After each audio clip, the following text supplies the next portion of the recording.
السلام علیکم ورحمۃ اللہ الحمدللہ وحدہ والصلاة والسلام علی من لا نبی بعد۔ آج کا ہمارا سبق ہے سورۃ الانفطار، آیت نمبر 1 تا 8 تک کا ترجمہ۔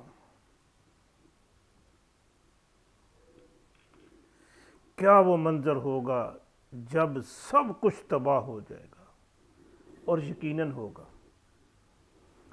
اس کا تذکرہ ان آیات میں ہے۔ آئیے میرے ساتھ دیکھتے ہیں ان آیات کا ترجمہ۔ اعوذ باللہ من الشیطان الرجیم، بسم اللہ الرحمن الرحیم۔ اذا السماء انفطرت۔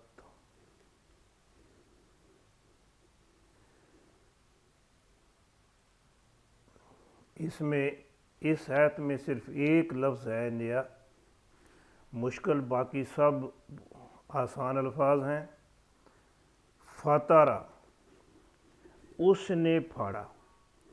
فطرہ میں الف نون کا اضافہ کر دیں، ان فطرہ اس کے معنی ہوں گے وہ پھٹ گیا، اور مؤنث کے لیے اس میں تا ساکن کا اضافہ کر دیتے ہیں، ان فطرت پھٹ گئی۔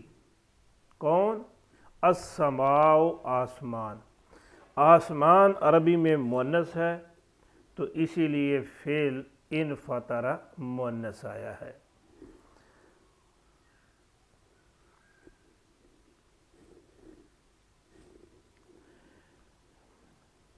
اب آیت کے شروع میں اذا آ گیا ہے، تو اس کا ترجمہ ہم کریں گے فعل مضارع میں۔ ان فطرت پھٹ جائے گی، اذا السماء جب آسمان، ان فطرت پھٹ جائے گا۔ یاد کرو اس منظر کو، اس کیفیت کو، کیا کیفیت ہوگی جب آسمان پھٹ جائے گا، جب آسمان پھٹ جائے گا۔ وَإِذَا الْكَوَاكِبُ انتَثَرَتْ۔ اس آیت میں بھی صرف ایک لفظ مشکل ہے، باقی سب الفاظ آپ جانتے ہیں۔ کواکب کوکب کی جمع ہے، کوکب ستارے کو کہتے ہیں، اردو میں استعمال ہوتا ہے۔ انتصر، یہ لفظ بھی آسان ہے۔ یہ نظم اور نثر، نظم جس میں الفاظ کو ایک خاص ترتیب کے ساتھ جوڑا ہوتا ہے، اور نثر جس میں خاص ترتیب نہیں ہوتی، الفاظ بکھرے ہوئے ہوتے ہیں۔ نثرہ سے یہ لفظ ہے۔ انتصر، وہ بکھر گیا، وہ جس چیز کے ساتھ مربوط تھا، جڑا ہوا تھا، جس قوت کے ساتھ، وہ قوت ہٹ گئی اور وہ بکھر گیا۔ انتصرت، بکھر گئی، مؤنث کے لیے آتا ہے۔ اب یہ مؤنث کیوں آیا؟ الکواکب، یہ کوکب کی جمع ہے اور جمع مکسر ہے۔ جمع مکسر کے لیے فعل مؤنث واحد آتا ہے، اسی لیے جہاں آیا انتصرت، جھڑ گئی۔ وَإِذَا الْكَوَاكِبُ، اور اذا جب، الکواکب ستارے، انتصرت جھڑ جائیں گے۔ انتصرت اگرچہ مؤنث ہے اور واحد ہے، لیکن اس کا ترجمہ کواکب کے مطابق کریں گے، اور آیت کے شروع میں چونکہ اذا آ چکا ہے، لہذا انتصرت ماضی میں ہے، لیکن اس کا ترجمہ فعل مضارع میں کریں گے کہ آیت کے شروع میں اذا آ گیا ہے۔ وَإِذَا الْكَوَاكِبُ انتَثَرَتْ، جب ستارے جھڑ جائیں گے، آسمان پھٹ جائے گا، ستارے جھڑ جائیں گے۔ وَإِذَا الْبِحَارُ فُجِّرَتْ، اس آیت میں بھی صرف ایک لفظ تھوڑا سا مشکل ہے۔ فجرہ،